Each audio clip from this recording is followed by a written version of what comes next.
I used to believe that teaching English meant teaching precision. Every misplaced comma felt like a small failure. Every incorrect verb tense a sign I hadn't done my job well enough. For more than 30 years, I built my classroom like a cathedral of grammar, quiet, organized, and perfectly structured. My students learned to follow rules, to write without mistakes, to sound polished. But somewhere along the way, I stopped hearing their voices. I stopped hearing mine, too. When I looked around my classroom, I saw neat rows of desks, bright faces staring at whiteboards, and yet something was missing. There was no spark, no heartbeat in the words we practiced every day. It was as if English had become a fence instead of a bridge. And maybe deep down, I'd built that fence myself. I thought discipline would bring understanding. I thought structure would bring confidence. But one day in the middle of a professional conference in Vancouver, someone stood up and said, "Your students don't feel inspired, Ms. Bennett. They feel corrected." Those words landed harder than I expected. For the first time in my career, I didn't have an answer. That night, I went home and sat in front of my laptop, unsure what to do next.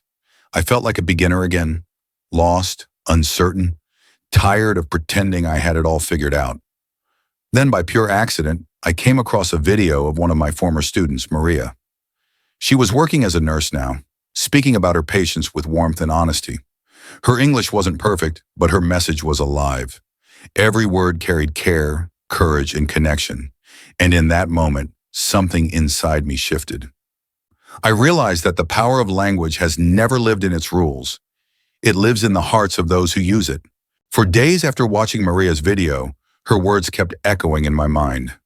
Language connects us, even when we don't say it perfectly. I replayed that line again and again, wondering how I'd spent decades teaching my students to chase perfection instead of connection. When I returned to school the next week, everything looked the same. Same white walls, same books stacked neatly by my desk, same students waiting for correction. But I couldn't unsee what I'd seen. When a boy misused a verb, I paused before fixing it. When a girl stumbled over pronunciation, I noticed the story hiding behind her hesitation. For the first time, I wondered what would happen if I simply listened. Still, old habits die hard. I found myself correcting every small mistake, explaining grammar rules as if they were laws of nature. My students nodded politely, but I could feel the distance between us growing wider, like a glass wall that only I had built. One afternoon after class, a student stayed behind. She hesitated, then said softly, "Ms. Bennett, I love English, but sometimes I'm afraid to speak." She smiled nervously and added, "I don't want to sound wrong." Her words pierced through the silence. I realized she wasn't the only one. My classroom had become a place where fear lived quietly between the lines. That night I sat by my window, watching snow fall outside. My reflection looked tired. Someone who had given her life to teaching, but had forgotten what learning felt like. I opened my laptop again, searching without knowing what I was looking for. Maybe I just wanted to feel inspired again. That's when I found it, a website offering online English conversation classes, taught by teachers from around the world. One listing caught my eye. English with Clara, speak with heart, learn with joy. Something about it felt different. I clicked on the profile. Clara was from Cebu, Philippines. Her smile was warm, her description simple. I believe English is not about being right, it's about being real. I stared at that sentence for a long time. Being real. It had been years since I'd let myself be that. Without thinking too much, I signed up for a class. When the confirmation email arrived, I almost laughed at myself. A 60-year-old teacher, going back to being a student. But deep inside, I knew this wasn't about learning English again. It was about rediscovering what it meant to speak and to feel like a human being. The next morning, I logged into the class a few minutes early, heart beating faster than I cared to admit. The screen flickered, then came to life. A young woman appeared, smiling brightly. "Hi, Ms. Eleanor," she said. "I'm Clara. It's such an honor to meet you." Her energy filled the room instantly, even through the pixels of my laptop. There was no stiffness, no scripted politeness, just warmth. Before I could introduce myself, she asked, "Can I start with a question?" I nodded, curious. "What do you treasure most in life?" she said. It wasn't what I expected. I had prepared for a grammar assessment, maybe a vocabulary exercise, not this. I hesitated. "That's a big question," I replied softly. "I suppose memories of my husband. We used to dream of teaching abroad together." Clara's expression softened. "That's beautiful," she said. "Then that's where we'll begin. Because English is more than words. It's how we hold on to what matters." Something in me shifted. The class went on, but it didn't feel like a lesson. It felt like a conversation between two souls who had just met somewhere in the middle of the world. Clara never corrected me directly. When I made a mistake, she smiled and repeated the phrase naturally, weaving it into her next sentence. I found myself listening differently, feeling instead of analyzing. Over the next few weeks, our sessions became a rhythm I looked forward to. Clara would begin each one with a question that disarmed me. "What makes you feel alive? When was the last time you forgave yourself? What song reminds you of home?" Each answer pulled something old and quiet out of me. I started speaking English the way I used to dream as a girl, without fear, without control.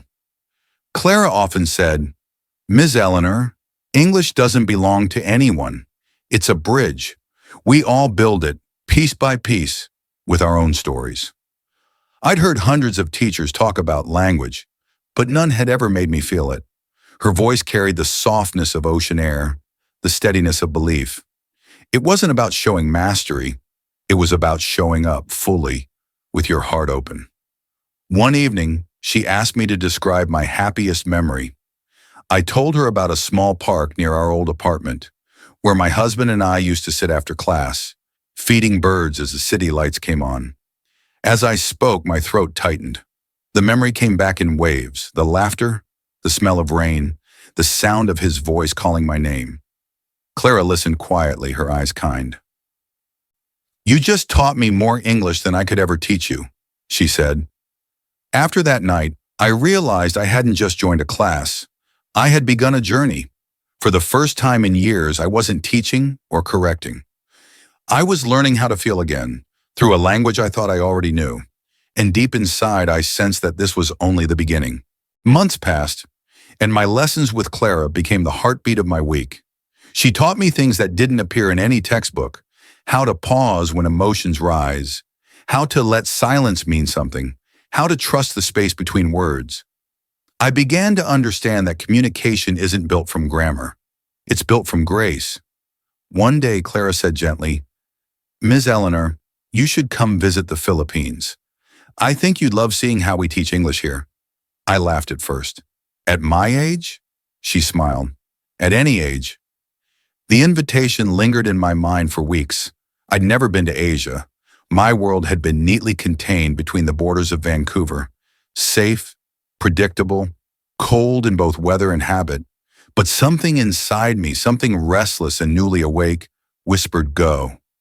So I did. The moment I stepped off the plane in Cebu, the air itself felt different, warm, humid, alive. It smelled of salt, mangoes, and something I couldn't name. People smiled at me for no reason. The city buzzed, not with noise, but with presence. Clara met me at the airport, waving as if she'd known me forever.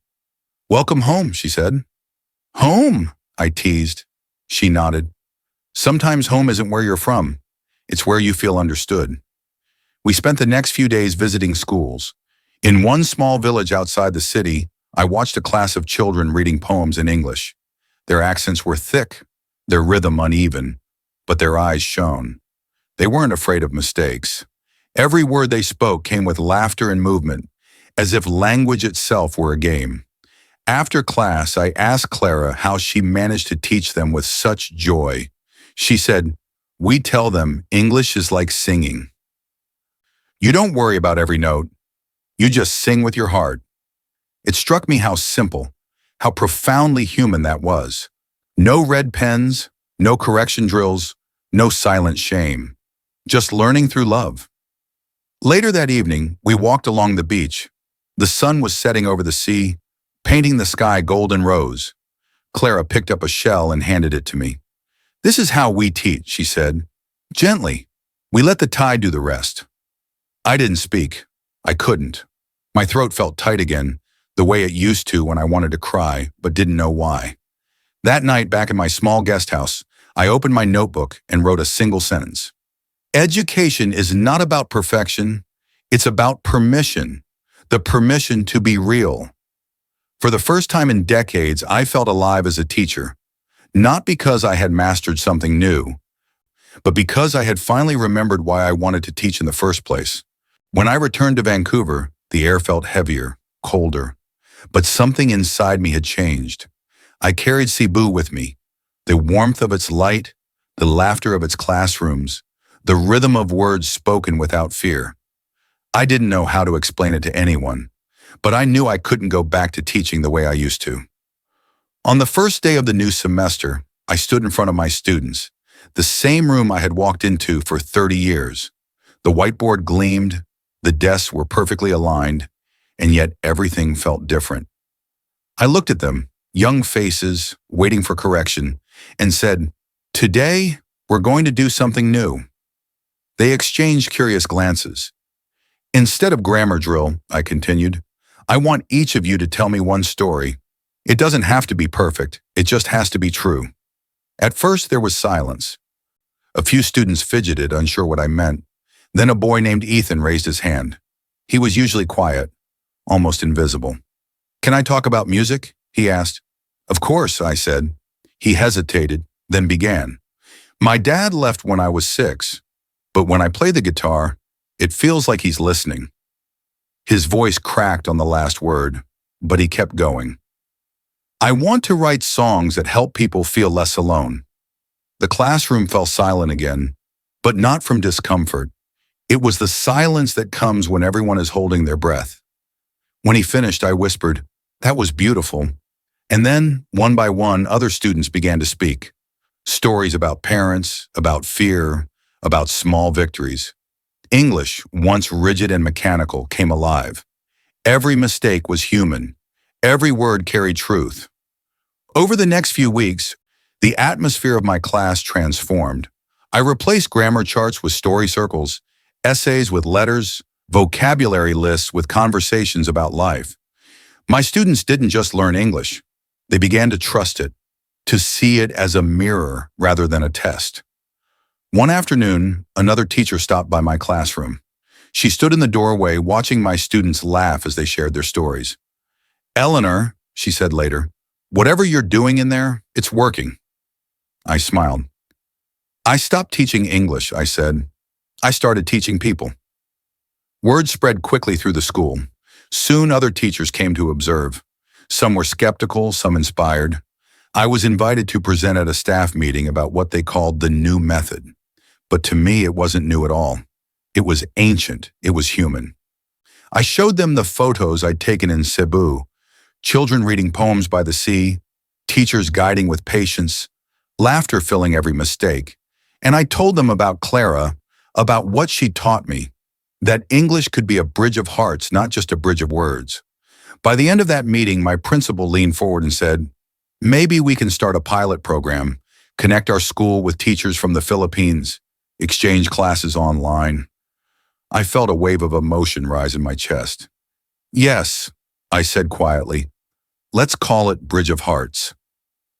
That night, when I walked home through the soft snow, I looked up at the sky and whispered a thank you to Clara, to Maria, to every student who ever dared to speak, even when it wasn't perfect. For the first time in a long time, I felt peace. Not the peace of control, but the peace of connection. A year later, the Bridge of Hearts program became more than just an experiment. What started as a single online exchange grew into a national initiative, connecting schools across Canada with teachers from the Philippines. Every week, classrooms thousands of miles apart laughed, learned, and shared stories together. I was invited to speak at an education conference in Toronto, this time not as the teacher defending her methods, but as the woman who had learned to change. Standing backstage, I could hear the murmur of hundreds of teachers waiting. My heart raced, but not from fear, from gratitude. When I walked onto the stage, the applause felt like a wave. I took a breath and said, "For most of my life, I taught English as if it were a wall to be built brick by brick. Grammar, structure, precision.